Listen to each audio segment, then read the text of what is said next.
What is going on, everyone? Welcome back to another episode of the Sunday Talk. Today, it's just me, it's just Liam. We're going to go over some NBA topics. It's been a very heated NBA playoff so far. A lot of surprises, I would say. If you told me a lot of these teams were going to be in the Eastern Conference or the Western Conference Finals last year or so, I might have been laughing at you. So we're going to jump straight into it. There's about four games I want to cover that happened in the last couple of days that I think are pretty notable. So first, we're going to look at the Jazz Clippers game, which was one of the most dreadful games to watch, I guess, if you were a Utah Jazz fan. Terrence Mann made Rudy Gobert look useless, and so did everyone else in that Clippers team, shooting a ridiculous 51.3% from three, and just one of the best shooting performances of all time in the second half, going 14 from 19 from three, led by some strong performances. Obviously, Terrence Mann, the second year player out of FSU, with for 39 points on seven threes. Paul George was commanding in this game, without Kawhi Leonard, which I think is something that looks really bad on Utah Jazz. Really, when they were up 25 points in the third quarter, the series really should have been over. But then, the Clippers went on a huge run. That kind of was the story of it. I mean, Donovan Mitchell can only provide so much. I love this guy so much. 39 points, 9 rebounds, 9 assists. I did everything he can, but is Utah Jazz, is their window still open for a championship?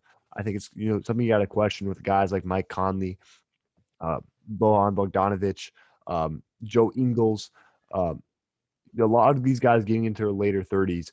Even Rudy Gobert is going to be 30s next year. Um, is Donovan Mitchell want to stay with the Utah Jazz if they aren't be able to provide a core around him? Because there really isn't a second scorer that I think you can go to and he can give you a ball. I mean, give you a shot. I mean, you got Jordan Clarkson, but he comes off the bench and you can't really start him because he's such a liability on defense and he really plays the same position as Donovan Mitchell and he's too ball dominant. They need a guy that can just be a catch and shoot guy, but they can also, a Bradley Beal sort of guy to play alongside Mitchell, but more like a small forward position. Almost if only Gordon Hayward was still back there in Utah, I think that would be a perfect fit. But the Jazz's season ends here. Who knows? I mean, going to the offseason, they got Rudy Gobert got embarrassed. The three-time DPOY looked like he was nothing. And I think you got to address maybe they need to trade him this offseason because that contract is going to look very ugly if he's a 33-year-old and he can't provide and he's making 45 million a year.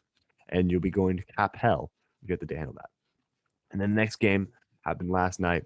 Milwaukee Bucks were able to beat the Brooklyn Nets, the super team, by 4 points, going into an overtime game where Kevin Durant was inches away from sending the Brooklyn Nets into the second round. I mean, the third round, going to these conference finals. But this is, a good thing for Giannis. He needed this victory for his um, morale, for his legacy.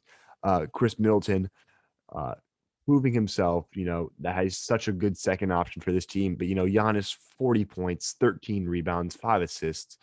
Um, Excellent player. I think he needs to take up a bigger defensive assignment. Now in this next round versus the Hawks, there isn't really a guy that I think that he would make sense to match up on. Maybe a John Collins, but he's got to be a guy that can be a good team defender in this next round. He's got to be lurking for passes, playing the passing lanes. I think he can make a huge impact, and I think they got a pretty easy path to the finals. I mean, I want to see the Hawks do well, but I think it's a year or they're a couple years too early, the Hawks, I feel like. And, Drew Holiday is going to be able to provide a lot of defensive attention to a guy like Trey Young. And who knows? I mean, I don't think Trey Young's faced a good enough defender uh, like Drew Holiday. Because I think, as good as Matisse Thybulle is, Ben Simmons didn't really guard him that much, or Ben Simmons kind of got embarrassed. We'll get into that in a second. But I think Drew Holiday is going to give him a rough time. And we're going to see guys like Bogey produce for themselves. But, you still got Chris Middleton out there. A lot of good defenders in this Milwaukee team. But, on paper, it looks like Milwaukee should win this. But who knows? We've seen the Hawks have proven us time and time again throughout these playoffs that they're a big threat. But like KD just played his heart out, 48 points, 9 rebounds, 6 assists, one of the best seven performances we've seen.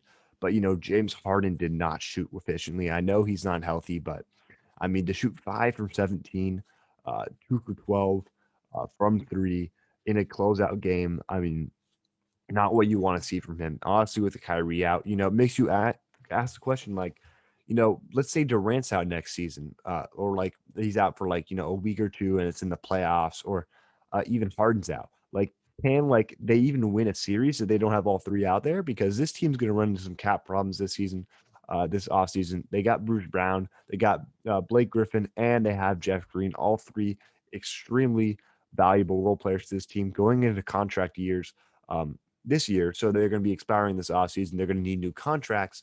A guy like Bruce Brown should get paid pretty decently, about 10 million, I think is what he deserves. So is he going to go in the open market? Spencer Dinwiddie, a guy that they would have loved to have out there. He's probably not going to return. He just declined his player option. So Brooklyn's got a lot of questions to answer in the offseason, but they're going to return those three main stars. So there's going to be championship title favorites.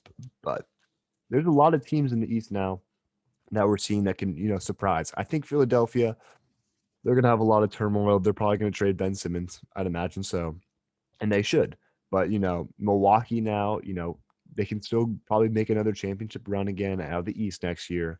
And we have, who knows? Does New York get a free agent? Do they start coming into the race? Miami's, could they get a free agent? And then they were in the finals just last year. So who knows? But good for the Bucks. Good for Giannis. Should be an interesting series. I'd imagine the Hawks are not going to pull it out, but I could see them winning 2 games. Um, I'll say Bucks in 6.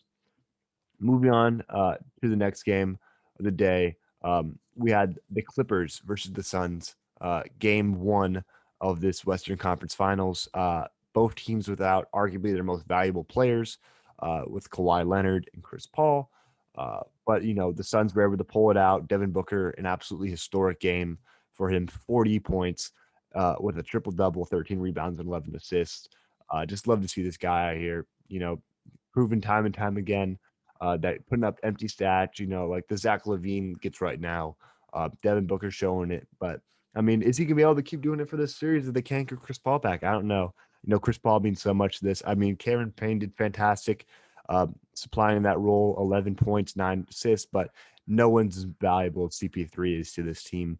DeAndre Ayton is going to prove to be a problem for this series. 3 offensive rebounds was super crucial. But yeah, this Phoenix team's very deep. Mikal Bridges could go off for them if it isn't Booker, but you still got Ayton, who's a guy that's going to dominate if you're going against a small ball lineup like Batum and Morris, who are both 6'8", and none of them, are really got like some muscle to them. They're all like 230, I believe, is what Batum weighs, and Batum is really the biggest guy out there on the court for them. Yeah, 230. So, well, outside of George is honestly the biggest player. Let me just check that real quick. Uh, no, 6'8", 220. So they're all 6'8" guys, but I mean, not really anyone that can handle DeAndre Ayton, which it's further proving, making DeAndre Ayton not look like a terrible pick for not being Luka Doncic at the time. But I mean, he plays his role perfectly for this team. But who knows? I think, Phoenix playing again at home for this next game. I imagine they take it. Kawhi did not travel to Phoenix, so it makes things a lot more interesting. And then just to wrap it up for this quick Sunday talk, we want to talk about the Hawks versus the 76ers.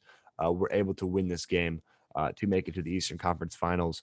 Kevin Huerter playing a fantastic game and a rather fantastic series. 27 points, 7 rebounds, 3 assists. Fantastic playing that side role to Trae Young, a guy that is working on his game. I believe, kind of in and out of the lineup last rest of the season, but he's been showing it in the playoffs, and that's what matters. Trae Young, 21 points, 10 assists, 6 turnovers is nice, but still were able to get the win against Ben Simmons, 5 points, 13 assists, 8 rebounds, shot 4 times. That again, going against Trae Young, he should be able to bully him. Like Trae Young should not be able to stop Ben Simmons running to the rim. But Clint Capella's down there, but still, Ben Simmons is a freak of nature. He's playing 36 minutes and he got 1 steal and 5 points and 13 assists, 8 rebounds. I didn't watch this game, but I've watched other games from this series.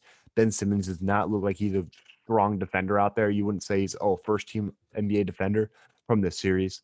They didn't get a great game out of Tyrese Maxey like they got from last game. Um, Steph Curry played well. I mean, Embiid did what he could. 8 turnovers is horrendous, though. You can't get that for playing in a playoff game like this. Um, There'll be a lot of questions for this team in the offseason. I imagine some guys like Tobias Harris might be in the move. And I think Ben Simmons should be traded. You can't really get much more for him. I think if you keep another year, and people are going to keep seeing how bad he is, it's a guy that I know Carson I was talking about in our group chat, uh, had a lot of stock in him. Like he really believed that Ben Simmons was going to be this all-time talent. And I think a lot of people did, coming out of Mount Verde, coming out of LSU, was kind of topped as the next LeBron James, that he could just develop this jump shot. He hasn't developed the jump shot. I think even outside of the jump shot, he's kind of just scared to do a lot of things. Like the media has gotten to his head so much. Hopefully he just puts his head down, grinds in the offseason. But I don't know if Philly fans can really handle having Simmons out there. I don't know if they kind of all lost their hope in Ben Simmons, but it's an interesting season for the 76ers. They fall out. Should have been their year, but couldn't get away with it. The Hawks keep being the Cinderella team in these playoffs. They're rolling. They're going hard right now. I mean, we don't know if they're going to keep guys like John Collins this offseason. We know that he's been wanting out, but with the success they're having now, who knows? Um, but not a great season for the 76ers. Keep going, Hawks. Could be a lot of good basketball going on. We got some more episodes coming later this week. Me with someone else or me with one of the guys. I don't know what's going on, but thank you guys so much. Hope you guys had a good Father's Day. And this is Liam signing out. Peace.